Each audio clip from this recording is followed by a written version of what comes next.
작년이 종교개혁 기념 500주년이었기 때문에 벌써 작년 500주년 되기 전부터 몇 년 전부터 행사 준비를 많이 해갖고 전 세계적으로 엄청나게 행사가 많이 치루어졌습니다. 그리고 이제 금년이 501년째 되는 해입니다. 작년에 종교개혁 500주년 되면서 많은 사람들이 종교개혁에 대해서 발표도 많이 하고 그랬는데, 제가 오늘 설교하는 것은 그 중에 서정훈 목사님이 발표한 거를 제가 오늘 하는 거예요. 서정훈 목사님이 쓰신 거를 제가 요약해서 다시 하는 겁니다. 그러니까 이게 제 게 아니에요. 서정훈 목사님 누군지 모르시죠?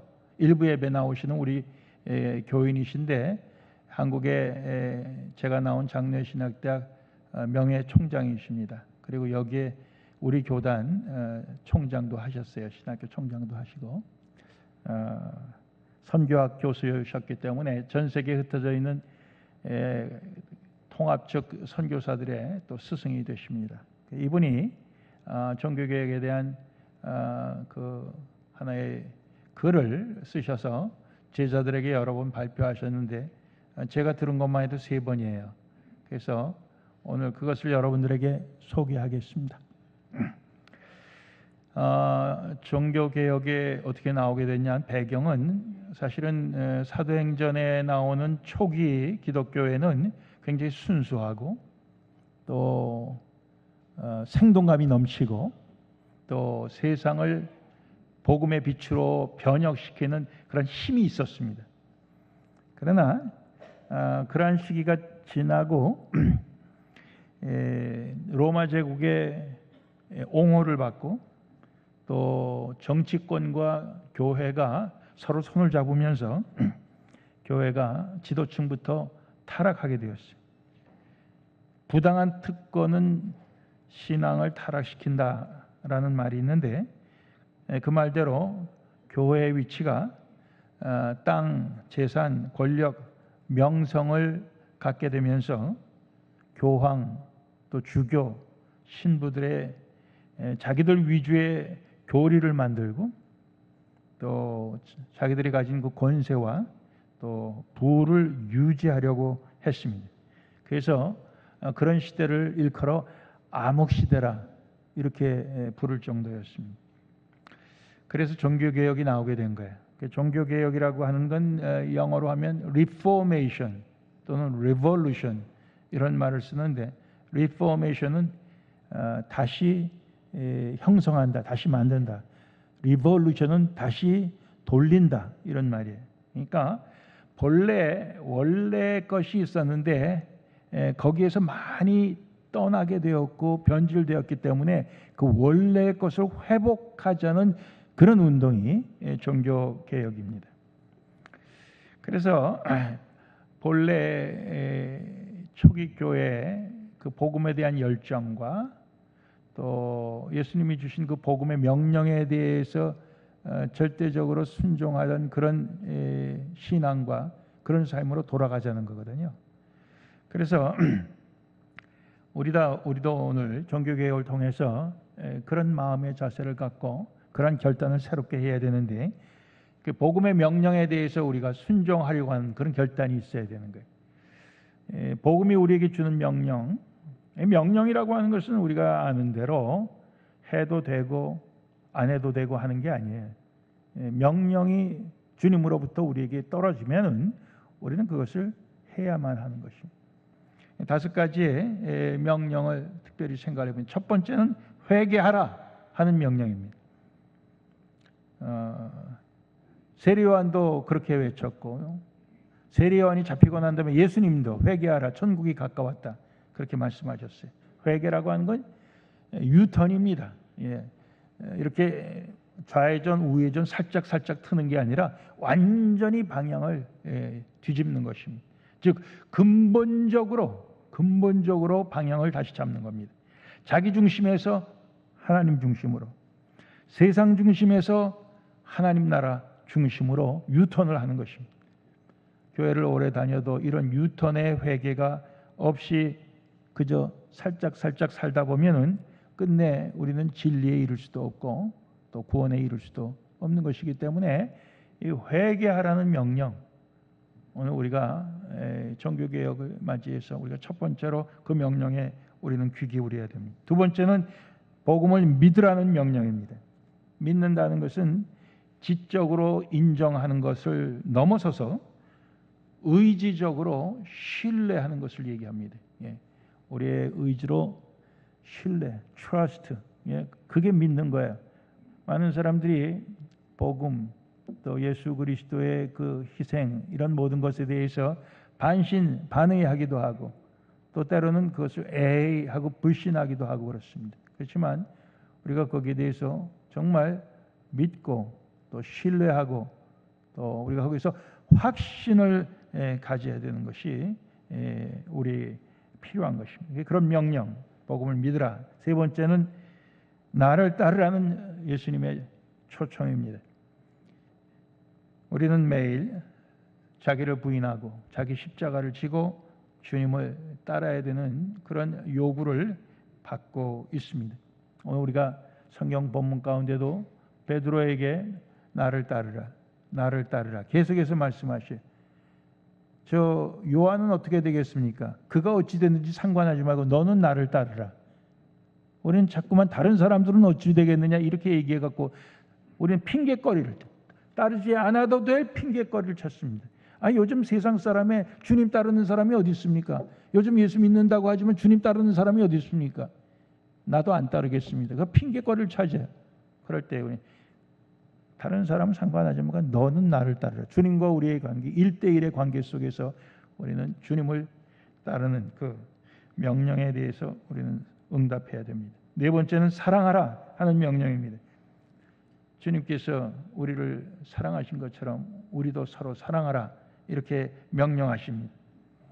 우리가 그 서로 사랑하는 것이 예수님의 제자로 인정받을 수 있는 표준이 되는 것입니다. 다섯 번째는 증거하라 하는 명령입니다. 마태복음 제일 마지막에 온천하 모든 족속들에게 예수를 증거하고 그분이 우리의 구세주요 우리의 왕이시요 우리의 주님이 되심을 증거하는 것이 교회가 받은, 우리 그리스도인들이 받은 최고의 명령입니다. 그 명령에 우리는 순종해야 되는 것입니다. 이런 복음에 대한 명령에 우리가 순종해야 되는 그런 우리의 참 오늘 마음 자세 결단을 새롭게 가지면서 역사적으로 종교개혁자들을 한두 사람만 잠깐 살펴보겠습니다. 첫 번째 존 위클리프, 1330년에 태어나서 1384년에 돌아가셨는데요. 영국 옥스퍼드 대학 출신입니다. 신부였어요.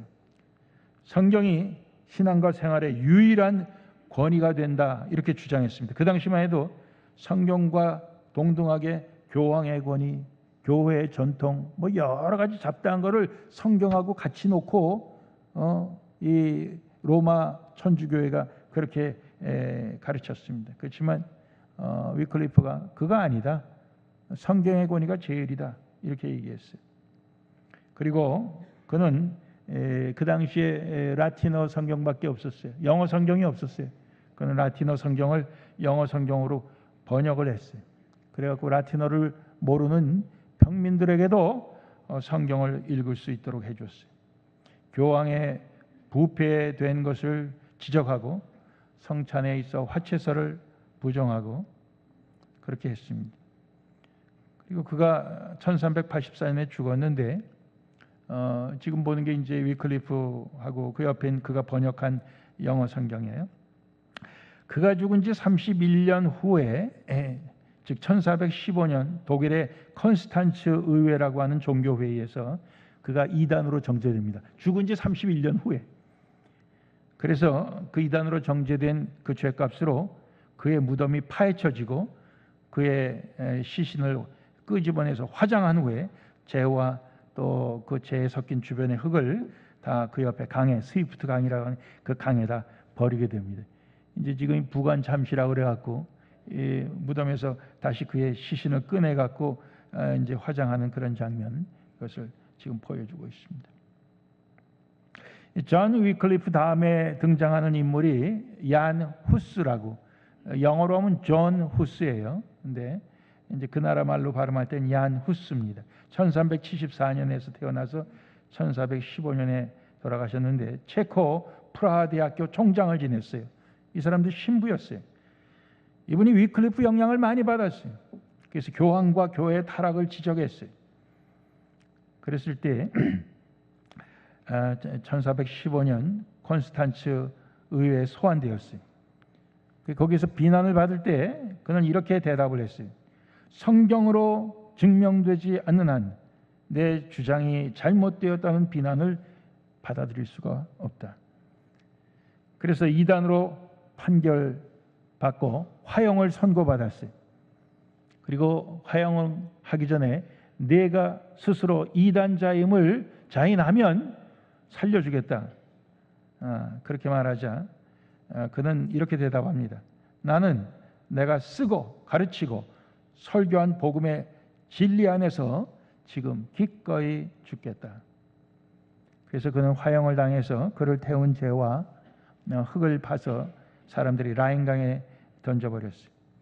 그가 죽은 지 500년 후인 1915년에 그를 기념하여 프라하 광장에 세운 동상이 있어요. 지금 여러분들이 보시는 건데 프라하 사람들이 많이 가요. 뭐 꽃보다 할배인가, 뭐 꽃보다 누나인가, 뭐 거기도 가고 또 최근엔 뭐 선을 넘는 녀석들도 가고 뭐 가는데 저게 뭔지 몰라요. 그래서 거기에 대해서 언급 하나도 안 해요. 광장 제일 복판에 있는 겁니다. 근데 이 체코 나라의 정신적인 지주입니다. 이 얀 후스는. 그래갖고 그 동상 주변에 이러한 글이 써 있어요. 진실만을 찾으라. 진실만을 들어라. 진실만을 배워라. 진실만을 사랑하라. 진실만을 말하라. 진실만을 지키라.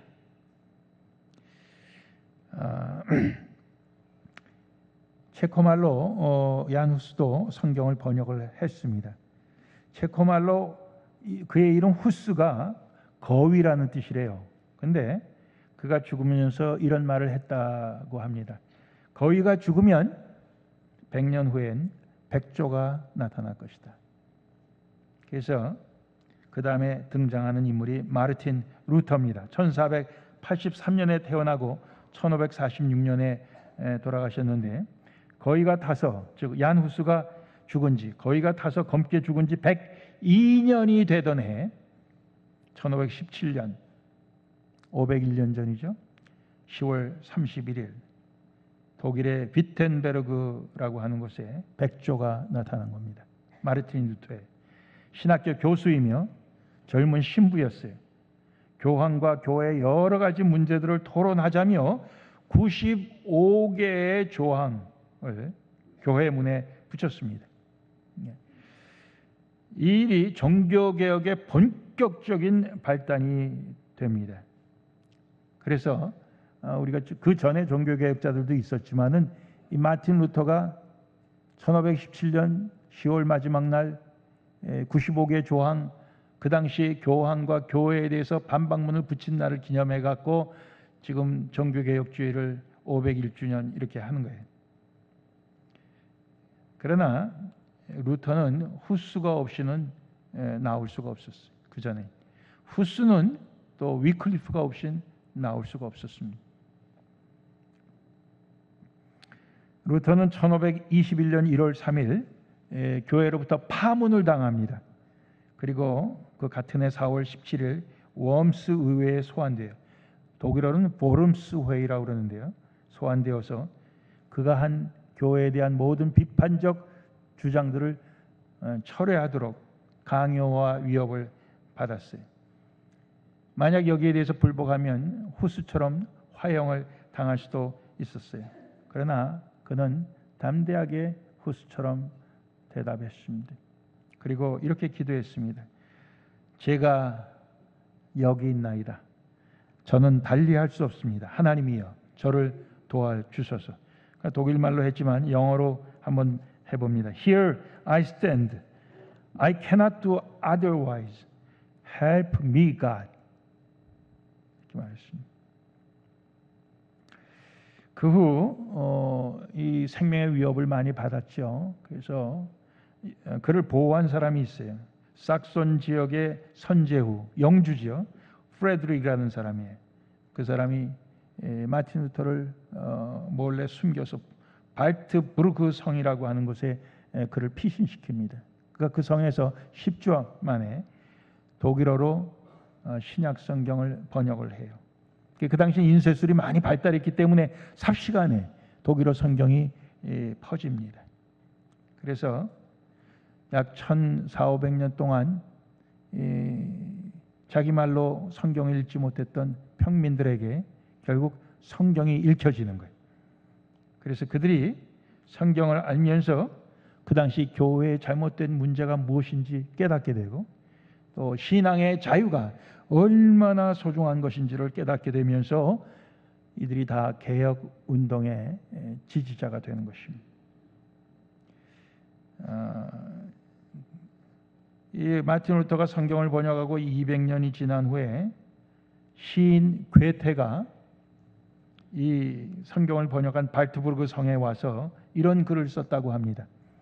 독일인들이 마르틴 루터를 통해서 비로소 사람이 되었다. 이렇게 썼다는 거예요. 마르틴 루터 이제 중앙에 있는 여러 종교 개혁자들이 있는데 제일 중앙에 마르틴 루터가 저렇게 동상이 있습니다. 그 다음에 존 칼빈인데요. 영어로는 존 칼빈이라고 그러지만 불란서 사람이에요. 그래서 불란서 발음으로는 장 칼빈 뭐 이렇게 얘기합니다. 발음이 좀 어려워요. 1509년에 태어나서 1564년에 돌아가셨어요. 인문주의에 심취했다가 나중에 개혁 사상에 동조하게 됩니다. 그런데 그 당시 프랑스는 천주교의 신앙의 자유를 인정하지 않았어요. 그래서 개혁주의자들을 핍박을 했어요. 그 핍박을 피해서 스위스 제네바에 가서 대부분의 여생을 존 캘빈이 삽니다. 그러면서 거기에서 많은 교회 개혁의 일을 합니다. 그래서 이가 이제 장로교 교단의 창시자가 되는데요. 프랑스의 이런 개혁교도들, 핍박받던 개혁교도들을 유구너라 그렇게 부르는데 그 유구너들이 본국인 불란서에서 핍박이 너무 심해지자 사방으로 이제 피신을 합니다. 스위스로, 화란, 네덜란드로, 독일로, 영국으로, 남아공화국으로 또 이 북미로 이렇게 많이들 그들이 피난을 하게 돼요. 그렇게 해서 그들이 세운 교회가 스코틀랜드 장로교회, 화란 개혁교회, 또 영국과 미국의 청교도 교회 이렇게 그들이 신앙을 물려받게 됩니다. 1700년경에 독일의 베를린 거주자 5명 중 한 사람이 불란서 출신의 위그노 종교 개혁주의자들이었다고 할 정도로 그렇게 불란서에서는 종교개혁자들이 발을 붙이지 못했었습니다. 프로테스탄트라는 말을 우리가 합니다. 그 말이 어떻게 해서 생겨나게 됐나를 잠깐 말씀을 드리겠습니다. 1526년 독일의 슈파이어라고 하는 곳에서 종교회의가 열리면서 거기에서 종교개혁자들의 신앙도 우리가 인정해 주자 이렇게 결정을 했어요. 근데 3년 후인 1529년에 다시 그곳에서 회의가 열립니다. 슈파이어에서. 그래서 이 결정을 뒤집어 엎어요. 그래서 로마 천주교회 말고는 다른 거를 다 우리가 신앙 인정할 수 없다. 신앙의 자유를 다 박탈해 버립니다. 주었던 거를. 그러니까 그때 거기에 많은 종교개혁을 지지했던 그런 귀족들, 영주들 많이 모였었어요. 그 사람들이 이 결정 3년 전에 한 결정을 뒤집은 데 대해서 그들이 항의합니다. 영어로 프로테스트. 그래서 나온 말이 이들은 프로테스탄트, 항의자다. 이런 이름이 붙게 된 것입니다. 성경에 위배되는 법과 제도, 교리 그리고 그러한 것들을 만들어내는 불의하고 부패한 인간들에게 항의하는 자들, 그것이 바로 프로테스탄트라는 뜻입니다. 그래서 그때는 대부분 루터파 사람들이었어요. 독일에서 그런 종교에. 그러나 그 후로는 로마 천주교회를 떠나서 종교개혁파 교회에 들어온 모든 교파들을 통틀어서 프로테스탄트라고 부르게 되었습니다. 우리도 이제 프로테스탄트인 거예요. 예.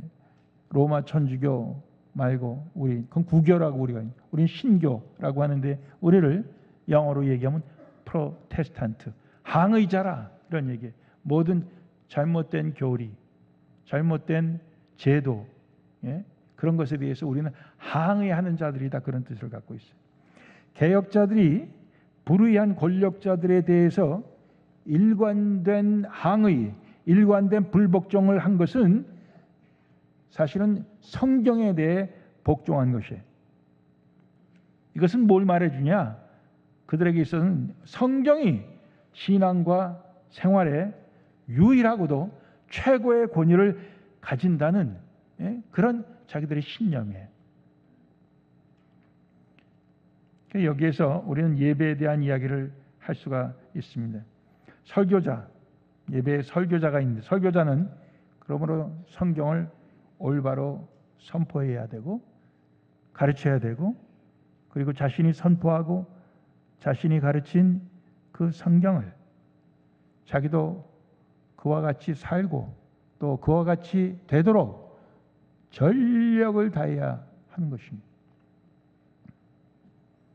그리고 강단에서 선포된 말씀이 회중들이 그것을 받아서 세상에서 실천할 때 하나님의 말씀이 역사적으로 가시화되고 눈에 보이는 것으로 나타난다. 그리고 형태가 되는 것입니다. 만들어지는 거예요.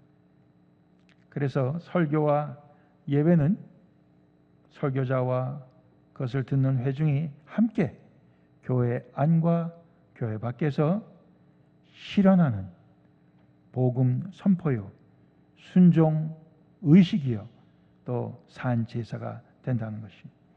이러므로써 우리는 하나님을 진정으로 영화롭게 하고 또 세상 사람들을 구원하고 또 하나님 나라를 이루어가는 그런 운동이 바로 프로테스탄트 운동인 것입니다. 그러므로 우리는 우리의 정체성을 우리는 프로테스탄트, 불의한 것에 대해서 우리는 항거한다. 그리고 의로운 것에 대해서, 하나님의 말씀에 대해서, 복음에 대해서 우리는 순종한다. 우리는 프로테스탄트여야 합니다. 나는 프로테스탄트다. 우리는 프로테스탄트다. 우리는 우리의 정체성을 분명히 해야 되는 것입니다. 마지막으로 그렇게 프로테스탄트처럼 정말 프로테스탄트답게 살았던 사람들의 예화를 하나 하고 마칩니다. 프랑스 남부에 인구 약 3,000명 정도의 마을이 있어요. 르 샹봉이라는 나라에 리옹에서 한 1시간 20분 정도 떨어진 데 있습니다. 산간 마을이에요. 거기에 위그노 블란스의 그 개혁주의 교회가 하나 있었습니다. 템플 두 샹봉 술 리뇽, 이런 이름인데요. 여러분들 인터넷에 조회해 보면 나와요. 이 교회가 2차 세계대전 때 독일군 점령하에서 약 2,500명의 유대인들을 전쟁이 끝날 때까지 한 5년 동안 숨겨주고 또 스위스로 도피시켜 줬습니다.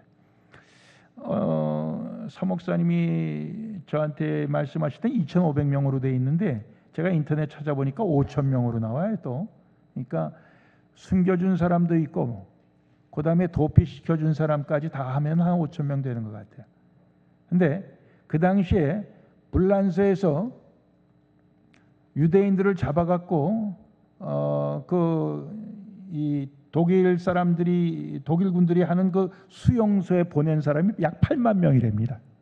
불란서 안에서만. 그 8만 명 중에 다 죽고 산 사람은 한 3,000명밖에 안 된대. 근데 이 사람들은 찾아온 사람을 한 사람도 내주지 않고 다 피신시키거나 다 자기들이 숨겨주고 같이 살았어요. 수년 동안. 놀라운 일이죠. 나중에 사람들이 물었습니다. 왜 그렇게 위험한 일을 했습니까? 생명 걸고 하는 일이죠. 왜 그렇게 위험한 일을 했습니까? 왜라니요? 우리가 달리 어떻게 할 수 있었겠습니까? 우리 목사님이 그렇게 가르쳤고 우리를 그렇게 이끌어 주셨습니다. 안드레 트로메라는 목사예요. 예. 안드레 트로메 목사 사진 나옵니까? 예. 혹시 이거 애들하고 찍은 사진인데 모르겠어요. 저 뒤에 가운데 우뚝 있는 분이 그럼 그 목사님인지 모르겠지만 안드레 목사님하고 그 사모님 사진만 어디 보면 있겠는데요. 안드레 트로메 목사가 이렇게 가르쳤습니다. 모든 사람은 예수님과 같고 모든 사람 안에 하나님을 모시고 있으며 또 모든 사람이 하나님 자신과 같이 소중합니다. 이렇게 가르쳤다는 거예요. 이들이 찾아오는 유대인들을 고발하지 않고 숨겨준다는 것을 눈치를 챈 당국자들이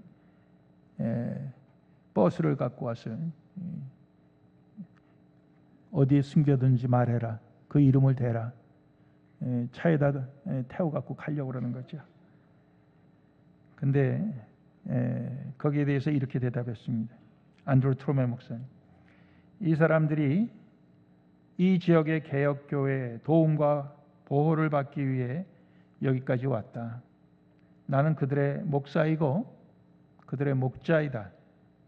목자의 보호를 믿는 양무리를 버리는 것이 목자의 역할이 아니다.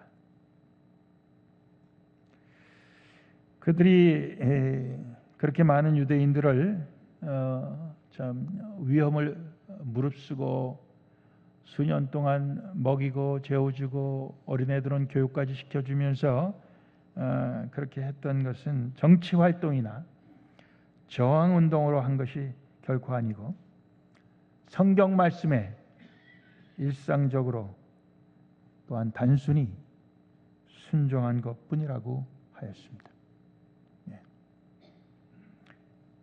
복음에 순종한 것뿐입니다. 위험했지만 달리 할 수 있는 방법이 없었습니다. 그게 그들의 대답이었습니다. 기도하시겠습니다.